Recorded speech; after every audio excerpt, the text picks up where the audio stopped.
Ts508, Assignment 1, 2014. Heather Leach. Question title: Research and examine how two directors that we have studied in the modules so far have responded to two aspects of theatre practice, choosing Artaud and Grotowski and looking at their responses to the body in performance and the audience. Antonin Artaud was a French actor and director who developed his theories of theatre practice through a series of essays and manifestos which were to become his book The Theatre and Its Double. He had been a member of the Surrealist movement in Paris, but had become impressed with the signifying movements that he had noted in an exhibition from Balinese dancers who had come to Paris in 1931. Following his experiments with directing in the theatre, he had then moved to Mexico and to Ireland. However, behind all these accomplishments were a continual battle with his mental instability, including times in institutions to help his mental health. Briefly, he had been a director at the Alfred Jarry Theatre, which had led to him having a small number of performances, which, however, did not fulfil his theories necessarily, and this is the dichotomy within him with what he said and what he produced. However, that is also part of the interest within him. Ts508 Grotowski was a Polish director and actor trainer.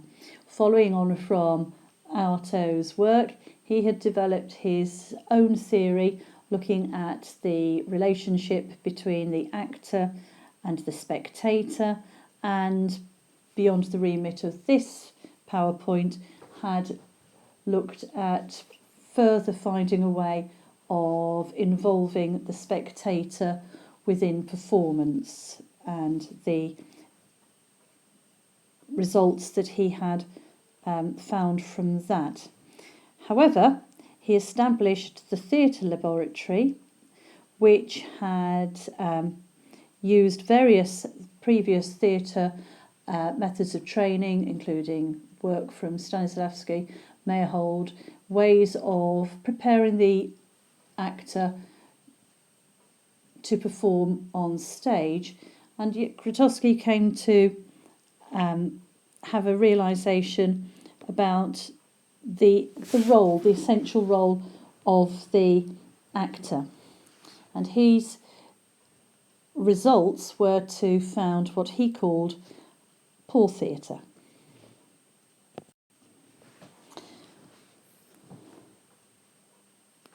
Artaud argued for a theatre that would return modern humans to primitive mysteries through their bodies and embrace instead performances involving music, dance and spectacle.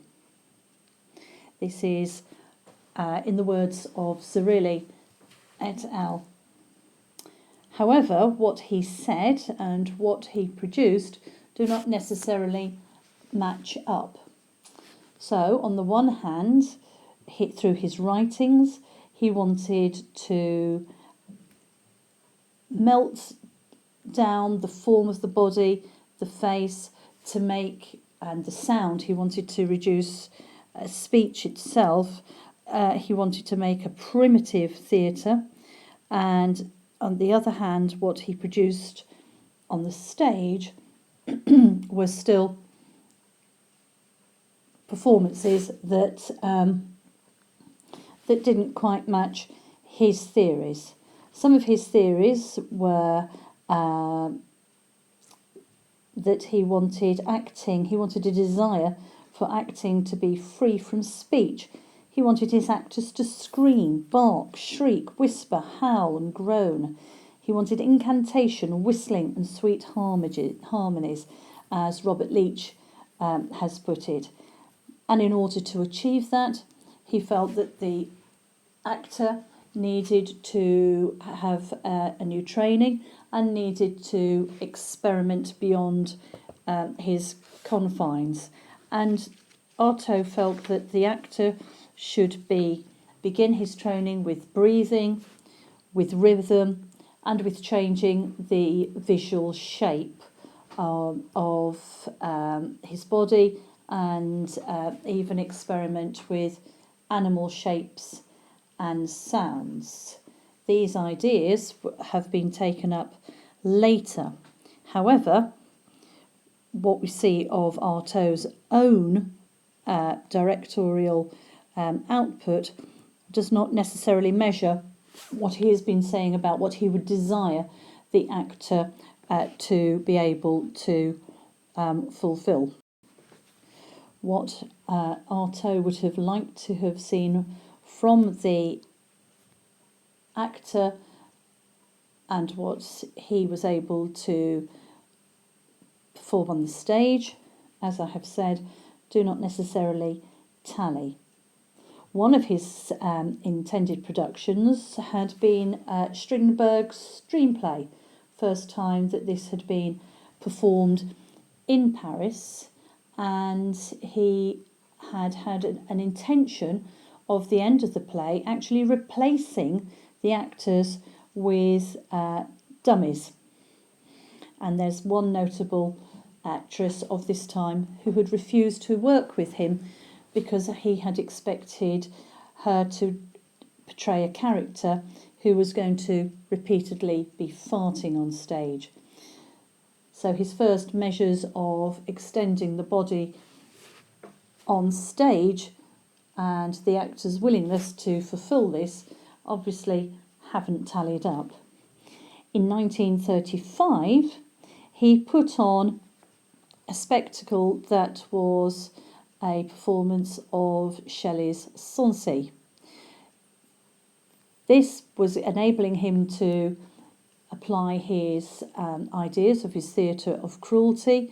Certainly the nature of the play, with its revenge, its incest, its murders, allowed for one aspect of cruelty to be realised. For this production, he had large-scale scenery, scaffolding to make the staging and the castle. He had wind effects. He had lighting effects that were rhythmic. He had repeated chants and sounds in the background, very clearly and very strongly wanting to create a whole illusion.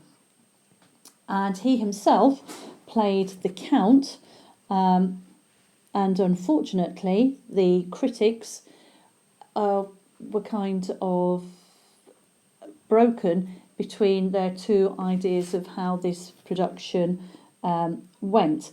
Firstly, they were overwhelmed by the whole scale and vastness of it, and yet of the acting, of the body on the stage.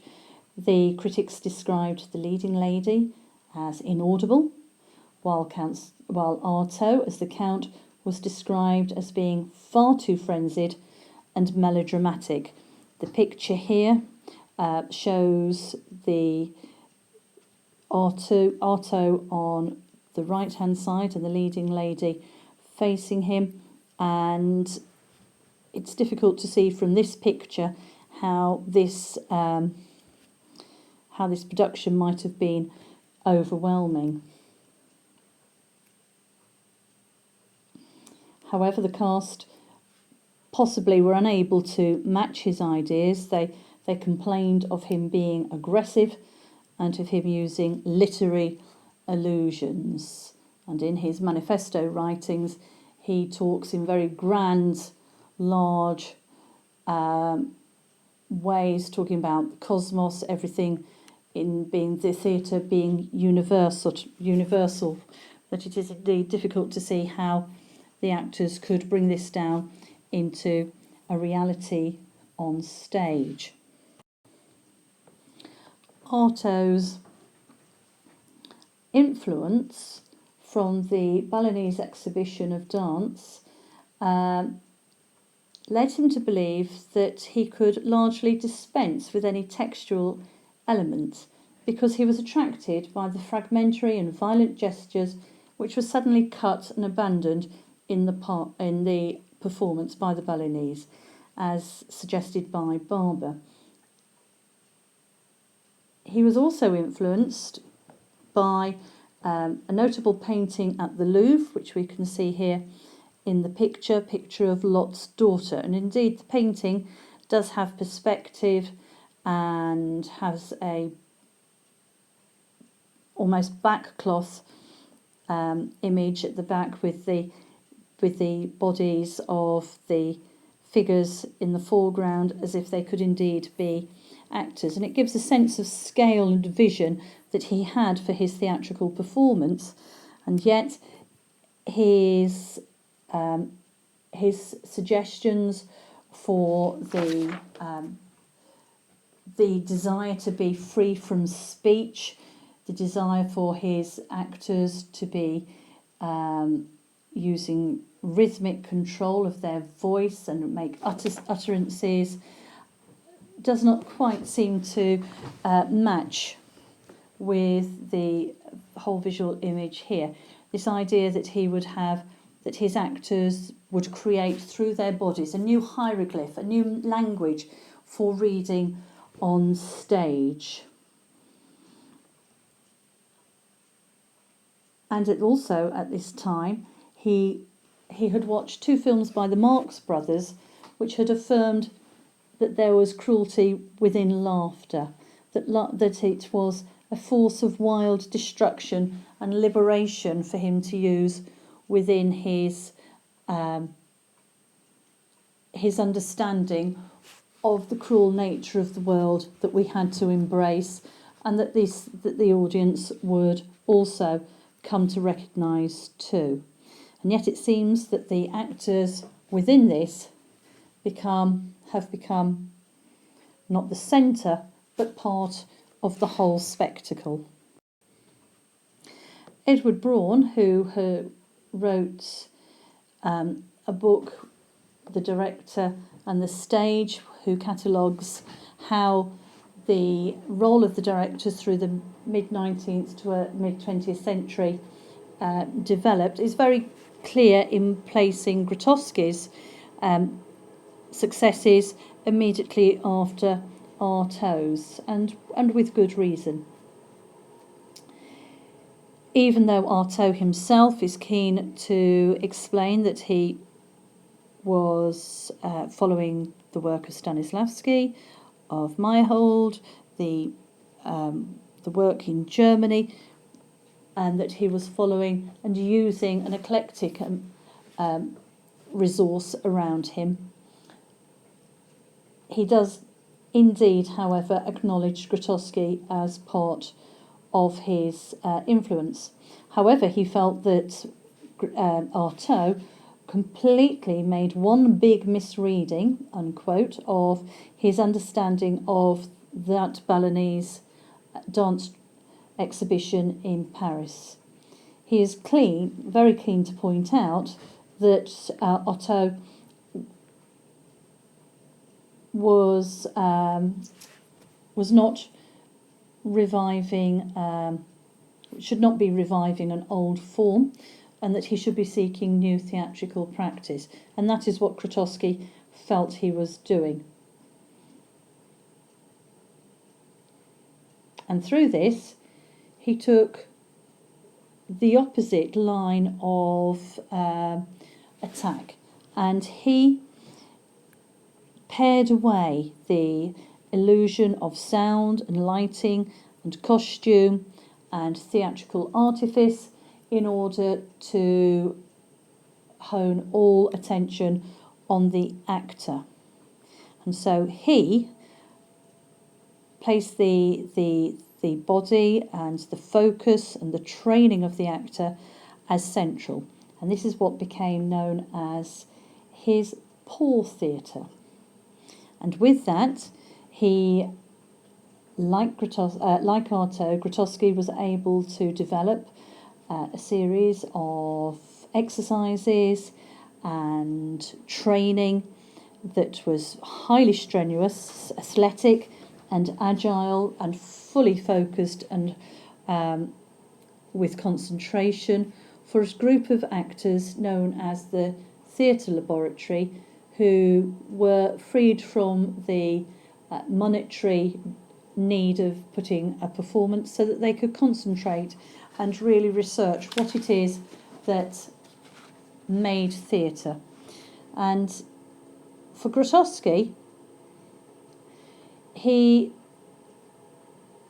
developed the notion of the holy actor, who was physicalizing the sufferings and ecstasies of the human spirit, uniting psychic and bodily powers to achieve translumination.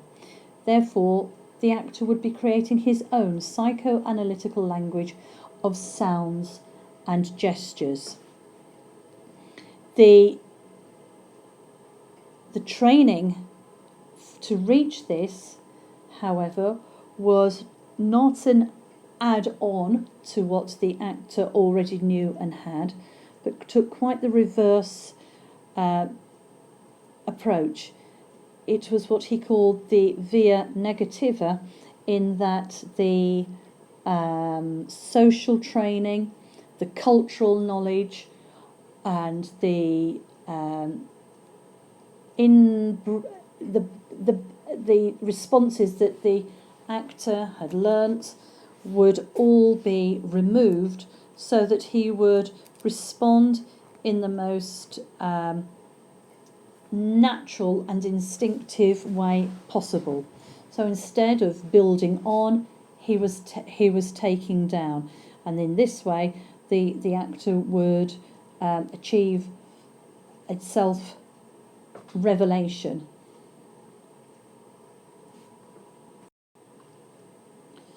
For Grotowski, the essential essence of theatre was actor and spectator.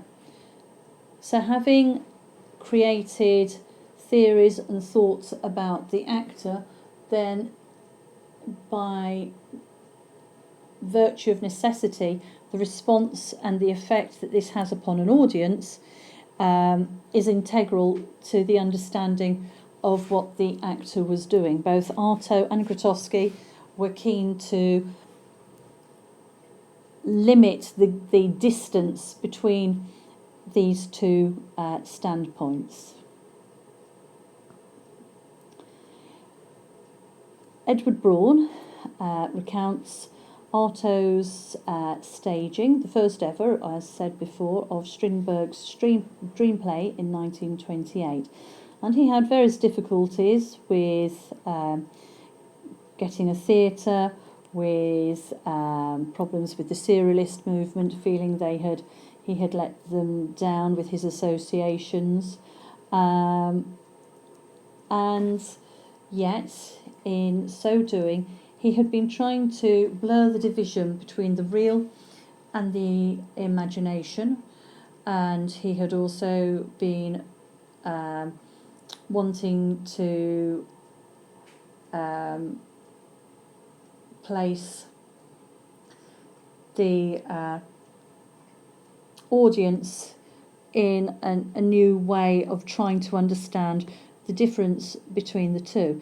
And it certainly would have been interesting to see how he had realised his suggested changes in tone, the overlapping, the lighting changes, and obviously the replacement of the actors with dummies. And the critics of the time were unsure how to respond. And likewise, for later performances, he was still creating. For Victor, he suspended picture frames downstage so that the audience became voyeurs, spying in on the on-stage action. But this has been described as the only significant detail from Braun of this production. And then Braun produces the understanding that Artaud, having unsuccessfully attempted to bring his productions onto the stage, that he withdrew to his writing, and through this, Braun describes the critics dealing with him with condescension and puzzlement. And yet, he is said to have been the first person to have experimented with the speakers all around the auditorium and actually creating the first surround sound. So at the same time, there is true innovation and a real sense of scale with the total theatre effect that he was aiming for, that he was hoping that his spectators would be, that their nerves would be attacked and their sensitivities would be attacked, and they too would come to recognise things of themselves. And he had very great hopes that the theatre of cruelty would work through the body of its spectators and so purify them of their civilised repressions, as Cyrillian et al. Put it. And from this, Grotowski continued his work, Artaud's work of narrowing the distance between the performer and the spectator. In the theatre laboratory, he was able to limit the number of spectators to less than 100, and was able to make sure that each theatrical space was contrived to allow the audience's experience of each performance to be ruled by the actual placement of the audience, so that for Dr. Faustus they were sitting at tables with at the feast of the Last Supper with Dr. Faustus. For the Constant Prince, they are looking down in a laboratory, and for Acropolis the actors are walking around the spectators, and the only difference and distancing between them is that the actors themselves do not acknowledge the presence of the audience, so ingrained are they in their misery of meeting the ovens of Auschwitz.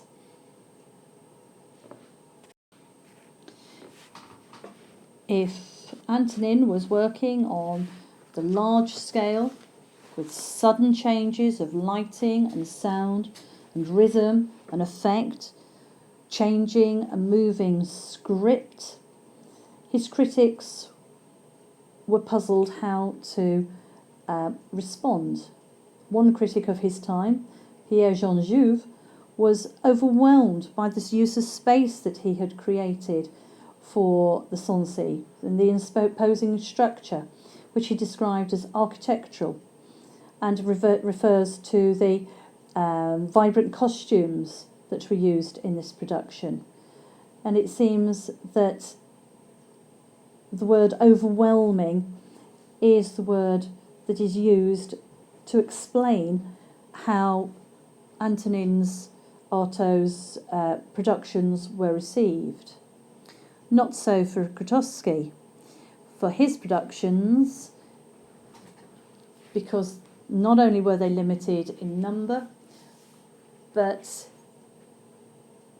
people from the field of theatre, people flocked to work with him and to see what he was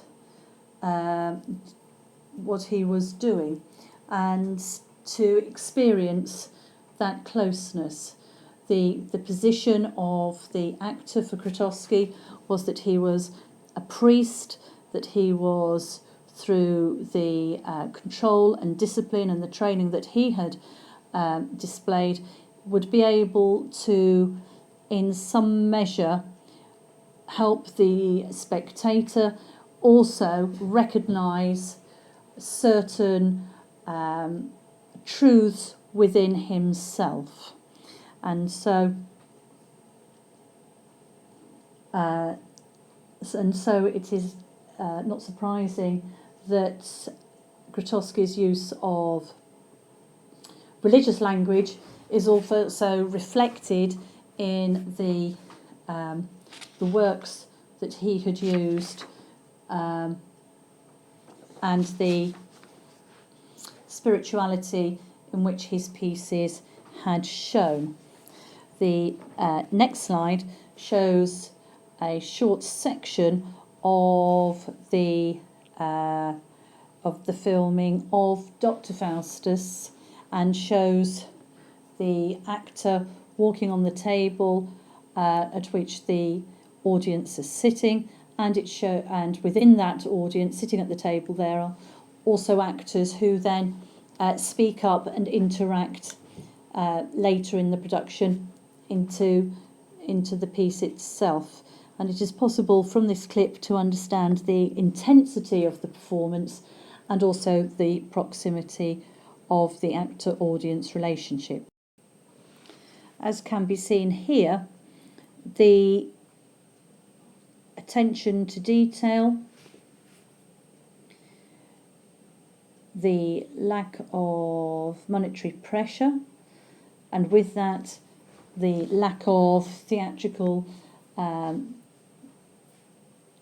design and support is pared down to simple wooden tables, the audience sitting very closely, able to touch, if necessary, the actors, and the actors as close as they can be to the audience. And yet the focus and the concentration of all involved, spectre and actor, is quite palpable.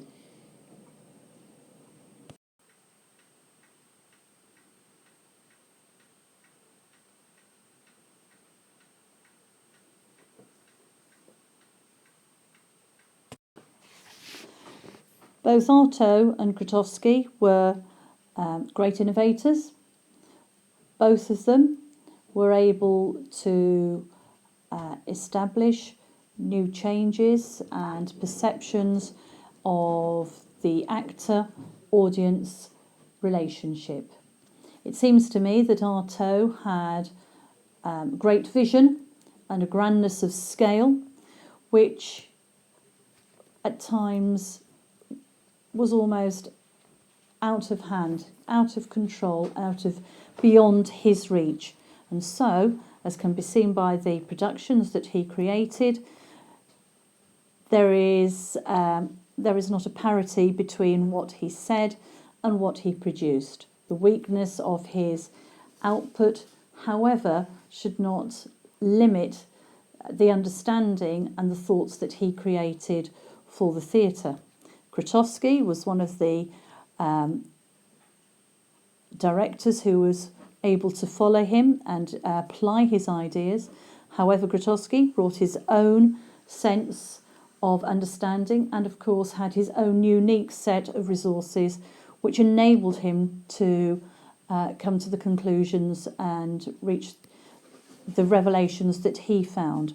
That the actor-audience relationship is core, that the discipline and the training and the focus of the actor is essential, and that in order to achieve a holy status, to create that level of mutability of body, of voice, and to transcend in a performance so that the audience also are gaining an insight of their own truthfulness. Both would agree that the actor's abilities are core for this revelation, and so Brooke was able to build on this and had his Theatre of Cruelty season later.